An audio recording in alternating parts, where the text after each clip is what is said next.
Allora, una parola a tanti discorsi, benvenuto nella nostra emissione. Stasera una formula appena speciale, cambiamo i piazzi, ma non cambiamo mica i personaggi. Per presentare questa emissione con me c'è Guido Benini, saluto Guido.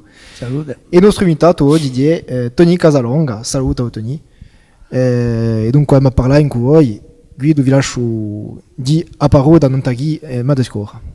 Allora, oggi si tratta di, quando non si presenta più Tony Casalonga, che è conosciuto come a Volpe Vecchia, non solo in Corsica ma anche in altro. Oggi con Tony non si può parlare che d'arte. D'arte o plurale, essendo dato che arte ce n'è parecchie, dicono che lui ce n'è 7, ma chissà, forse ancora di più. C'è l'arte di un Michelasso, ma di questo non se ne parlerà mica. Dimmi un poco, Tony, tu che sei uomo d'arte, come ti è venuta di scegliere questa via qui? Perché non è mica una via ordinaria, quella, normalmente si sceglie una professione, un mestiere, ma l'arte è quantunque qualcosa di difficile. A me ciò che mi pareva difficile giustamente era tutto il resto, perché per esempio quando ero zitello io facevo che disegni da mattina alla sera, e se tu mi parlavi di matematica o di ortografia mi sentivo un po' male, capisci?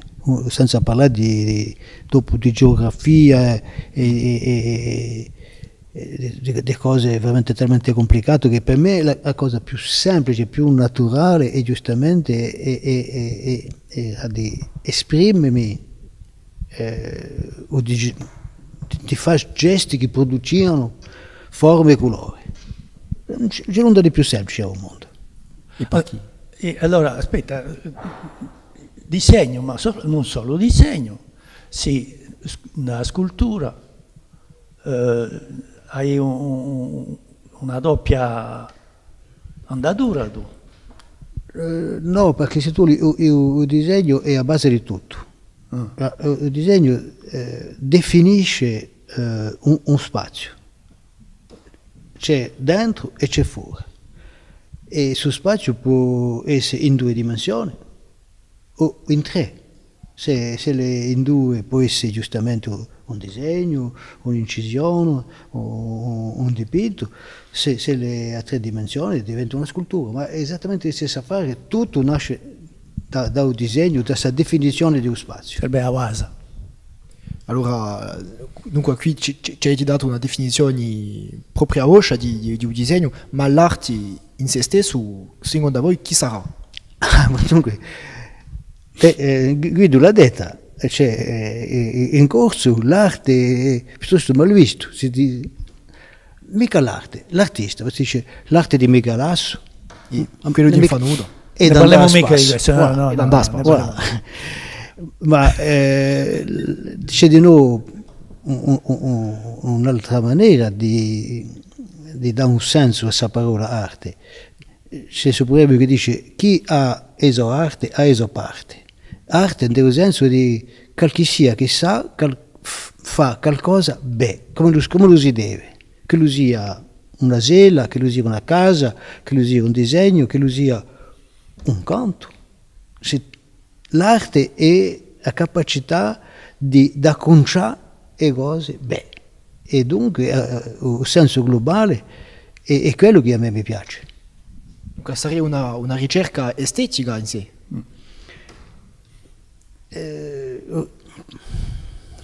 Mi pongo la questione se la ricerca è la ricerca che è estetica o un risultato ha una forma estetica, perché ciò che uomo face quando lo si mette in moto, che lo sia per scrivere una poesia, per comporre una musica, per tracciare un disegno o per giocare una scultura, sono finalmente cose veramente materiali, con le quali si può fare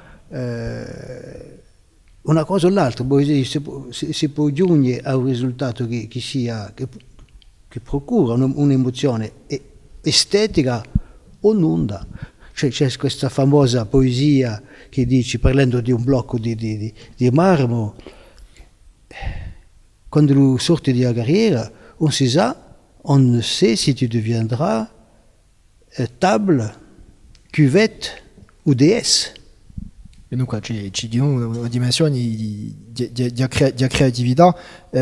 In Corsica, secondo voi, si manifesta già come l'arte? Guido, forse avete un'opinione? Non te Io penso che Tony dà la definizione dell'arte e dell'estetico, ma una cosa che mi viene ancora è che qualche volta ci sono artisti che fanno una creazione che non è mica estetica, che pare anche goffa. Pensa a Botterò, quando un'onda che vede con Praxitelle, voglio dire che quando Botterò fa queste donne che sono gonfie come buttacci, sono goffe, ma hanno un successo. Per via di che, da dove può bene, e questa è una questione, da dove può bene che il fatto che il talento dell'artista, ancora una cosa che non è mica estetica, ne faccia un oggetto d'arte.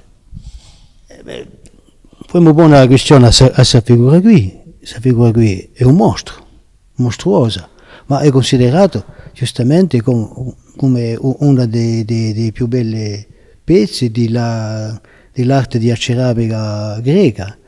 E parlando di Botterò, è chiaro che se tu incontri una donna così, forse di notte ti faccio un po' la paura, ma tanto a vera questione è la definizione della bellezza. Esiste una bellezza canonica, di la quale si può dire che di bellezza è bella.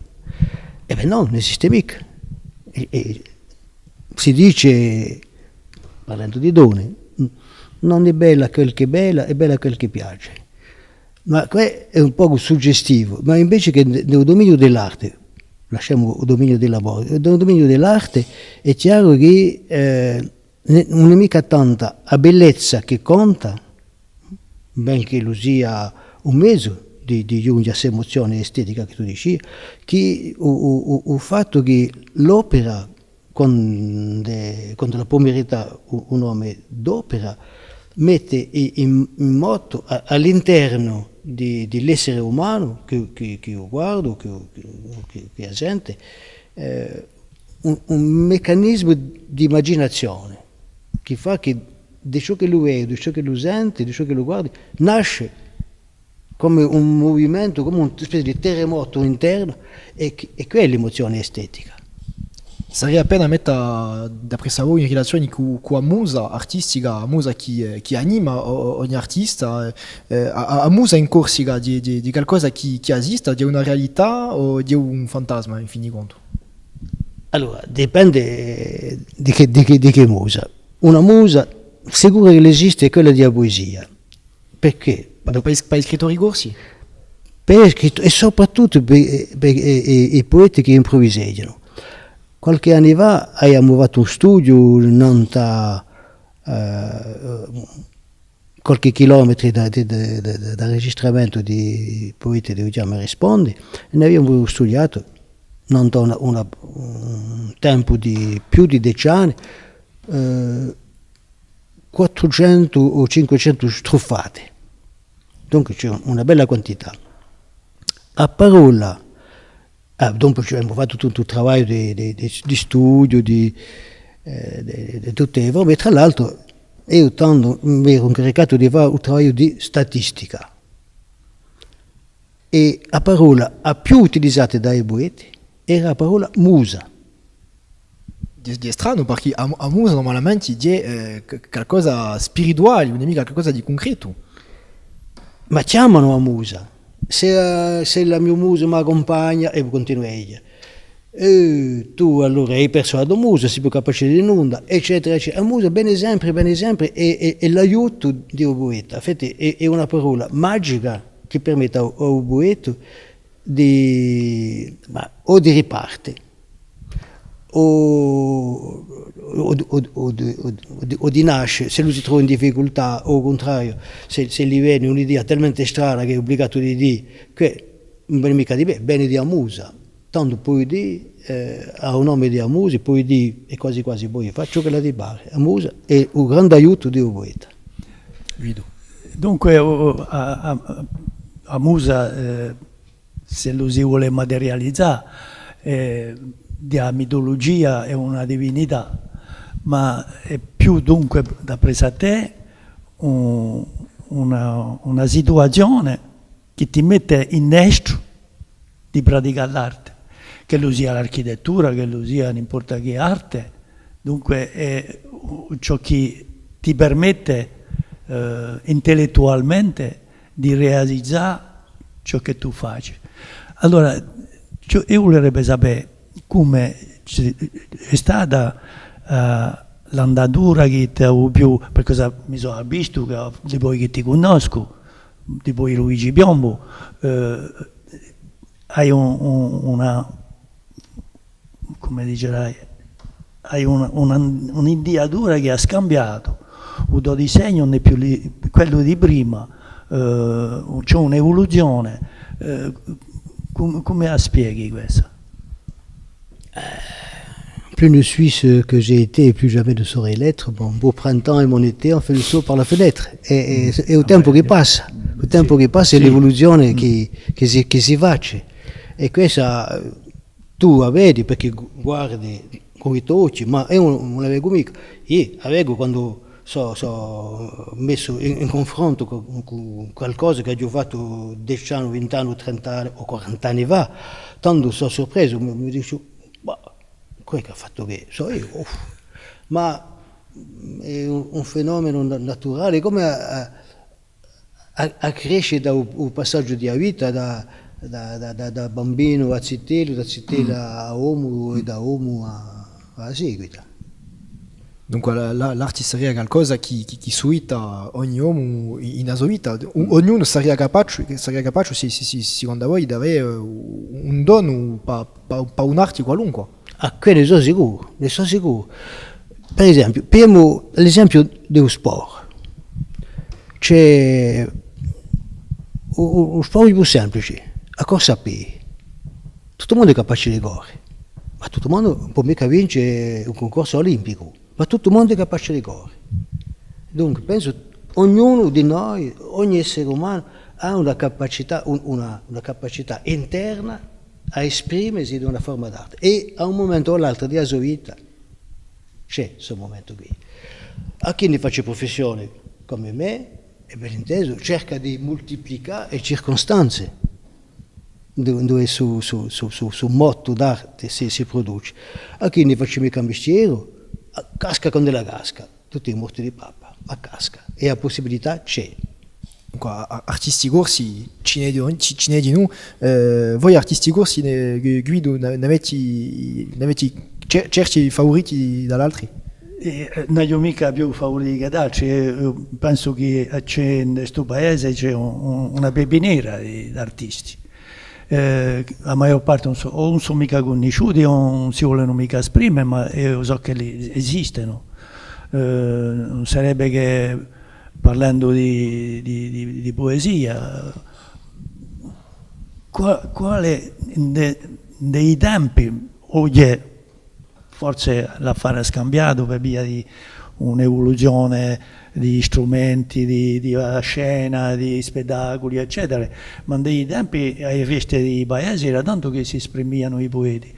Un canto improvvisato poi inteso, ma c'erano anche altri, c'erano i serenati, c'erano i contrasti, c'erano le canzoni di elezione, oggi non se ne faceva quasi più canzoni di elezione. Elezione cinese? Elezioni esistono sempre, dunque ci sarebbe un travaglio a fare in profondura. Penso che più o meno nei nostri paesi, nei tempi, e come è sempre va, ci sono dei gente che sono capaci che possono scrivere e che in tutto caso possono improvvisare. E tutti non si esprimono mica, tutti non si facciano mica conoscere. È peccato.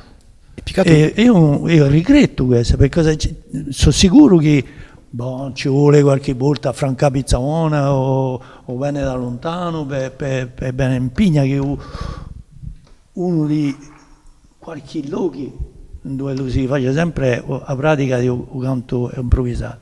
Ma io dico che Tonice per qualcosa, e come ti è venuta a te il fatto di passare da un disegno quantunque, e di starci sempre in un disegno e nella scultura, eccetera, eccetera, a occuparti di un canto e di un canto improvvisato? Beh, giustamente perché a me mi pare che il dominio dell'arte è un dominio senza frontiere. È vero che a un certo momento una scultura è una scultura, una poesia è una poesia. Si può dire, ma sono due cose diverse. Beh, di fatto i meccanismi che portano un scultore a scultare e un poeta a improvvisare o a scrivere poesie, i meccanismi sono esattamente gli stessi. E perché mi trovo giustamente interessato alla poesia improvvisata? Per una ragione semplice, è come tutto, come che giustamente sono passato da un disegno, con i zitelli, ma tutti i zitelli facciano disegni, ma io avevo la fortuna, se si può dire, che a mia famiglia ha creato io, a me condizioni che posso continuare. Babbo era architetto, un vicino di casa che ho conosciuto quando ero zitello, dopo è morto, era un pittore Corbellini che stava a Portaganto, dunque da zitello e andavo là, mamma aveva lavorato con Corbellini, dunque si è fatto di una maniera naturale. E un giorno, giustamente, per rivenire alla tua questione, Babbo, che era amico, un poeta che si chiamava Carlo Giovone, come quasi tutti i poeti, non sapeva mica condurre, non aveva mica vettura. Dunque dice a Babbo, che lui, intanto che di professione era obbligato ad avere una vettura, dice, dice a Babbo, oggi che tu mi porti a Viera di Uniolo perché c'è un incontro di poesia, sono obbligato ad andare perché faccio parte di un giurato. Come tutti gli anni, scusetti, a Santa di Uniolo, i Esatto. corsi improvvisati ci sono sempre. Voilà. E allora io ero un zitellone e Babbo mi dice, se tu vuoi là ti porto, e perché sono cose interessanti. E di fatto ho fatto la scoperta di Santo di Uniolo, come l'era tanto, è una cosa potete anche immaginarci che Ma lei è cambiato appena, agli antisilani appena. so come che sia un sogno, ma mi si pare che c'erano i prisuti appesi ai castagni, che bastava tagliarsi una vetta, c'era esetti carche di vino rosso, beviamo così. E Carlo Giovani mi ha detto, guarda Toni, senta bene tutti questi poeti perché sono gli ultimi, non sparisce. E così mi è restata a mente, e dopo per 20 anni non l'ho più intesa, e dopo l'affare ha fatto chi.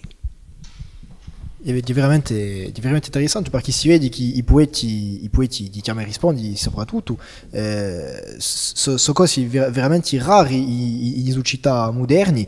Il ruolo degli artisti in Corsica come Guidi sarebbe un ruolo specifico. Secondo voi, Guido, cosa ne pensate voi? Penso di sì, ma è come tutto. C'è stato una periodo di smenticanza, o di lasciare andare o di lasciare correre, e poi Mosè ha visto un momento dato che era un patrimonio, che era una marca identitaria, e di questa maniera Mosè ha detto che non c'è mica lasciarlo perdere. Parleremo dopo di riacquisto, simula i reti di tutto ciò che i nostri antenati ci hanno lasciato, e dunque saremmo indegni di lasciarlo perdere.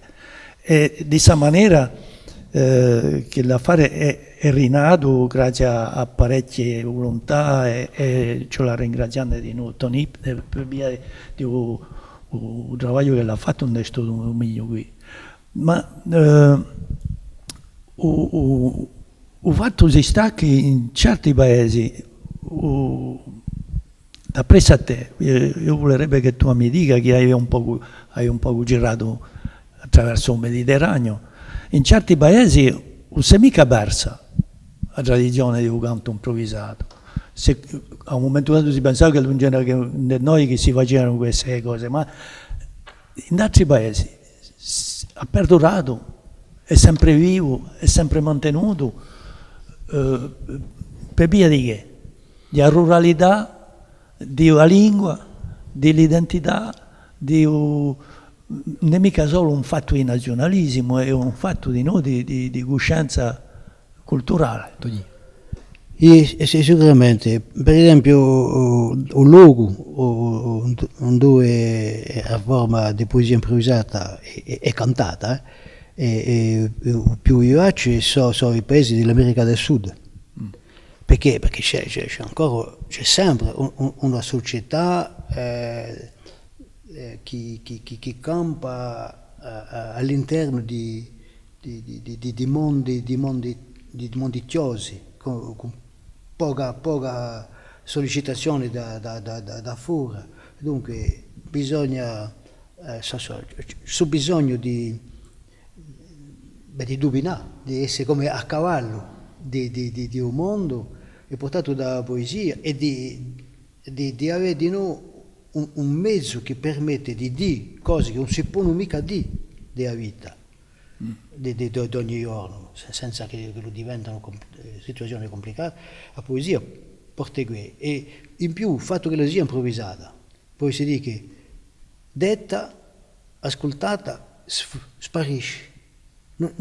La traccia è unicamente nella memoria, e la memoria fuggitiva, dunque la poesia improvvisata pare, per esempio in Toscana quasi d'amore, ma ce n'è sempre, giovani, vicino a noi, Lazio, di noi, I Baleari.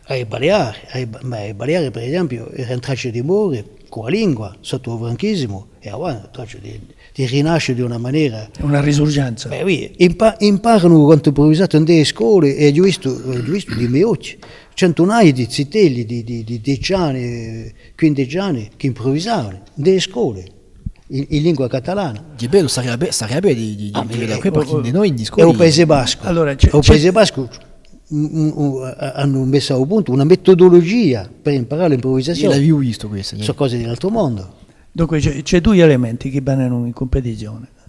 Il modernismo, che può mettere tutto in trasandà, e una maniera di riacquisto, di risorgenza come l'abbiamo conosciuto noi, che ha fatto un rinvivisce quanto è. Bell'inteso. Questo è il più importante. La modernità non va mai contro le forme di espressione. Basta che, prendiamo il caso della poesia. La poesia basta che la si pia in conto a tecnologia di un tempo, ciò che l'hanno fatto i poeti corsi, per esempio. La maggior parte di giovani poeti che improvvisano oggi in Corsica hanno imparato, quando lo si mette, come si è giunta a improvvisare, cioè i vecchi marcavano, babbo, improvvisava, e i giovani hanno cominciato davanti all'ordinatore. E poi auspicio. Voilà. C'è sempre di noi certi Mandando un associ. testo. Dunque un modernismo può contribuisce a un riacquisto. La tecnologia fa ciò che tu li faccia fare. Ecco. Di un affare da maestranza di tecnologia, semplicemente per stare in un riacquisto, un fatto politico sul riacquisto degli anni 70, secondo voi dirà di più approdi a politica o approdi all'arte, si può associare due come ti detto in cui tecnologia? Posso dire, perché l'ho vissuto all'inizio di un riacquisto a politica in un senso vero, in un senso greco, di un senso filosofico di parola, a politica e a cultura non si potevano mica spiegare. Erano una cosa unica, ma si è passato un fenomeno che penso che sia naturale nelle società, a poco a politica, il politico è diventato a politica, e chi dice politica dice potere, e chi dice potere dice ordine, e a un certo momento da un politico è giunto all'artista e al creatore l'ordine di fare que e mica que, di que e mica que. E a questo momento qui c'è stata una spiegatura quasi totale tra l'arte e la politica, e qui per me non dico mica che è un disastro, ma è una debolezza. È una debolezza perché tutti i grandi politici, un vero senso di parola, hanno sempre lasciato la libertà totale all'artista e hanno approfittato della creazione nata di questa libertà per valorizzare la sua politica. Pericles, famoso perché di Esolegge c'è più di così ne vede, ma di tutta l'arte di la sua epoca, tutto il mondo dice il secolo di Pericles. Dirà pro di l'arte ha cominciato la sua politica sopra l'arte Ben inteso, ben inteso. Guido. Dunque ne siamo a fatto che abbiamo perso un poco di vista il disegno, i colori che tu metti in opere, ma ciò che ti appassiona più in tutte queste maniere di esprimere i tuoi talenti, qual è il fatto che ti dà più ciò che chiamano l'ispirazione? Tanto di divane, ma da due in viene è chiaro che se tu vuoi a sorgente per me di ciò che mi mette in movimento, ciò che mi mette in moto, posso dire che finalmente è la Corsica. Ma la mi sento mica di trattarla di una maniera folclorica, perché la risento mica, benché si vuole, per me non è mica una parola dispregiativa, folclorica che lo è, ma mi si pare che in giro a me, ma pur vicino, senza andare a cercare lontano, ho da chi fa metafore che mi permettano di riflettere in tutto il mondo, e spero di portare a riflessione, parlando di un pagliaio o parlando di un sumere, di portare a riflessione di quello che guarda, a riflettere al senso di un mondo. E che mi mette, che mi faccio che faccio. Allora, rifletta al senso di un mondo, l'ispirazione, ne ti parlato qui, secondo voi chi è in Corsica, chi porta l'ispirazione, perché a Corsica ha ispirato i corsi, artisti, i poeti e anche i pittori corsi, ma ha di noi ispirato gli altri artisti frusteri che sono giunti anche per qualche settimana di vacanze e che sono stati ispirati assai subito da Corsica. Come si può spiegare qui? C'è ben parecchie spiegazioni. La prima, la più semplice, è a forma eccezionale di uso paesaggio. È certo che un'isola in pieno mare, una montagna in pieno mare, è una cosa che colpisce e dunque che mette in agitazione, se tu vuoi, qualcosa lì dentro, e dopo c'è subito bisogno, è una specie di sismografia, se tu vuoi, c'è un terremoto e c'è un segno che si scrive. Di un segno di natura, di un messaggio di natura. Voilà, che è la prima cosa. La seconda cosa è che mi si pare che a Corsica come fatto geografico e climatico ha fatto nascere una cultura, ha fatto nascere una serie di personaggi, una serie di situazioni, e che di noi buono produce queste emozioni qui, che lo sia in direzione di qualche sia chi bene divora o per noi stessi. E una certa forza, una certa capacità di commozione che mette in movimento ciò che c'è di sensibile delle persone. Guido, forse volete intervenire? Non so mica quale ha detto un giorno, non voglio manco ridere il suo nome, che a Corsica era un luogo dove non c'era né arte né architettura. Ho dato avviso a te, e dato a che il fatto che quello di fuori non vede mica a Corsica come che la sia vista, o il fatto che siamo considerati un poco come salvatiche. Giustamente, la questione che si pone, c'è un'arte dei paesi selvatici, e selvatiche, sobriamente selvatiche. Fin tanto che Picasso non ha mica visto una scultura africana nel 1900 all'esposizione universale, e gli altri pensavano che come arte non c'era che l'arte accademica dell'Europa. È stato quello che noi abbiamo visto che queste cose sono belle, e ha cercato finalmente a ispirarsi di qui. Dunque, le cose, parliamo su di bellezza canonica, non esiste mica, pur se i greci hanno stabilito i canoni di bellezza, il canone di bellezza è una teoria, ma come tutte le teorie, a pratica vince la grammatica. Dunque, dipende da ciò che tu chiami arte.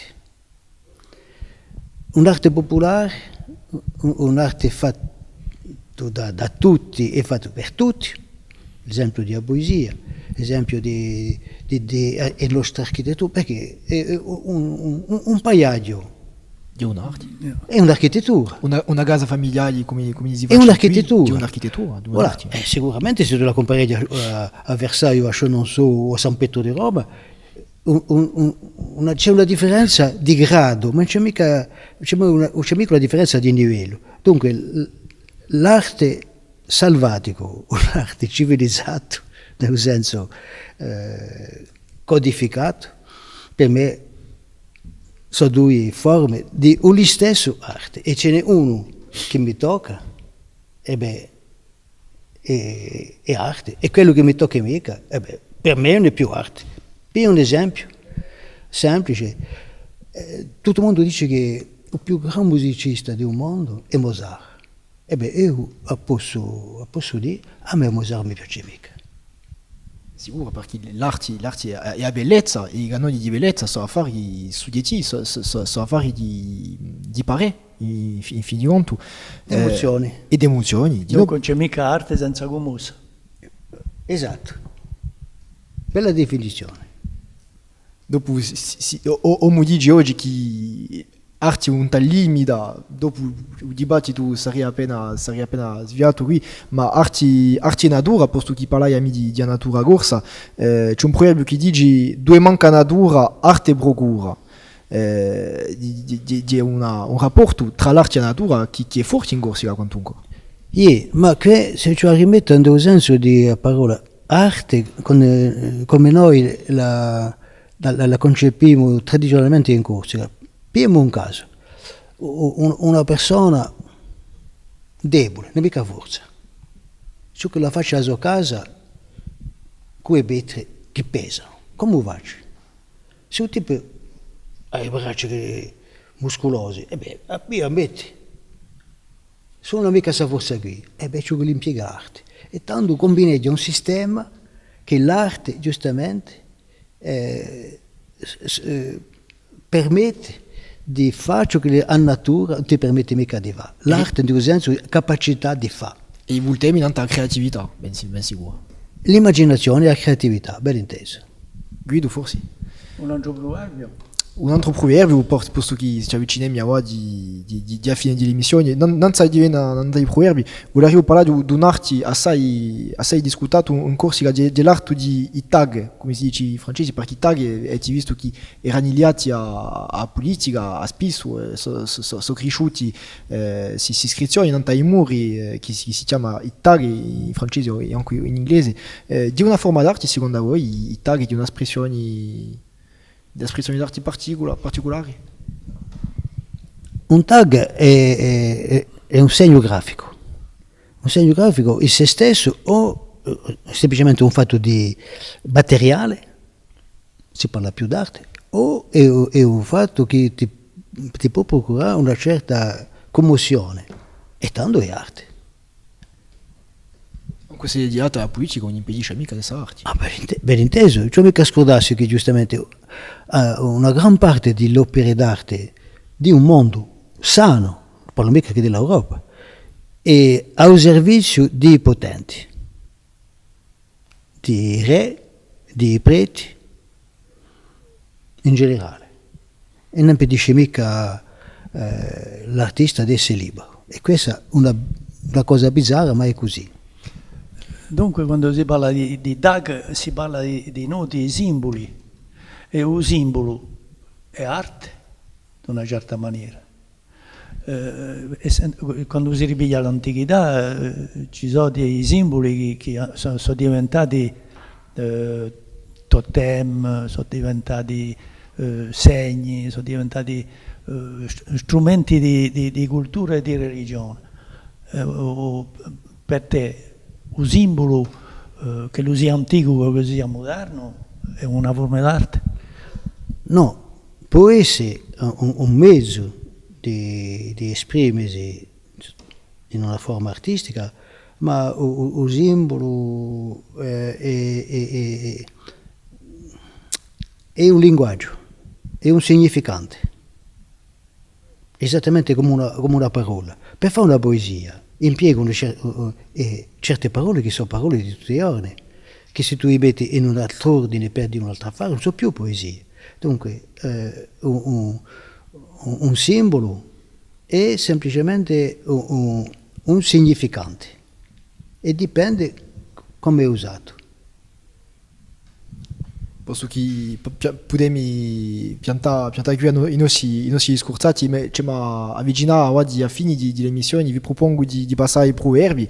Allora, mi parlato anzi con Guido dell'arte di Michelazzo, ce l'avevate detto all'inizio dell'emissione. E faccio la definisce l'arte di Michelazzo e mangia bene e andare a spasso. Mangia bene e andare a spasso, d'accordo. Dunque, sarebbe l'arte di qui che si la gagnerà pas, fini conto. Mica male, cioè perché come dice Guido, io vi conosco in un'altra maniera, l'arte di Michelazzo è non fa nulla ed andare a spasso, ma si può fare nulla, mangiare bene, no? Ed andare a spasso, ma che vuoi dire? Se lo si rivende giustamente all'antichità latina, ma è la stessa affare dei greci. C'era due attività, ozium e negozium. L'ozio. Era un segno della nobiltà. E il negozium, cioè campare, cioè la sua vita, cioè straziare. Tinti, quelli che sono obbligati a straziare, ma in generale più o meno siamo noi tutti, ma nella nostra vita c'è sempre a ricerca un sogno di l'ozio. L'arte di Michelazzo. Allora, l'arte è un Michelazzo di vera. Allora, un altro poema, dopo saremo quasi finiti. Ogni maestro parla di uso arte. Allora, cosa vuole dire secondo voi, Guido? Io penso che è tutto detto, non c'è bisogno di spiegazione. Quando si ha a conoscenza, a pratica, esperienza di sua arte se ne può parlare. Non è che quello che non ci capisce nulla, che se non ne parla può dire che connerie. Ma da avviso a te che ne pensi? Qui di noi riveniamo al senso tradizionale di parola arte in corso. Quali erano i maestri? I maestro di muro, quelli che facevano il muro, maestro scarparo, maestro stazionale, maestro d'asce. C'erano in tanti. I maestri erano quelli che conoscevano perfettamente un mestiere, nel senso che erano capaci di fare le cose come si devono fare. E egli, esattamente, di queste cose qui, ne potevano parlare. Dunque, cioè lasciare parlare I maestri. i maestri di uso arte, ma di un senso veramente globale di un termine, mica unicamente in un senso che noi oggi utilizziamo la parola arte, in un senso artistico. D'accordo. E un ultimo problema per Gompia, con arte e con inganno si campa tutto l'anno. Allora, questa è una storia di possesso di competenze, forse? Sono mal piazzato per rispondere con l'arte e l'inganno. Una Dunque, domanda a Guido, forse? no, posso fare, Guido farà la sua, ma ti posso fare una proposta di risposta con l'arte e con l'inganno. Dunque, l'arte, in un senso, tipo chi sa fare cose, sa combinare. E l'inganno, e la capacità di far passare una cosa per altra cosa. Uscire per lanterne. Busci che belle lanterne, o di un senso negativo, ma c'è di nuovo un senso positivo. Positivo. Per esempio, più il caso di una statua di legno, che ne faccio un santo, è un inganno, perché resta, la gente può dire, l'ha conosciuto, c'è raggio. Io ho conosciuto c'è radio. Voilà. E pertanto a un certo momento, quando è lavorato da un scultore, diventa un santo.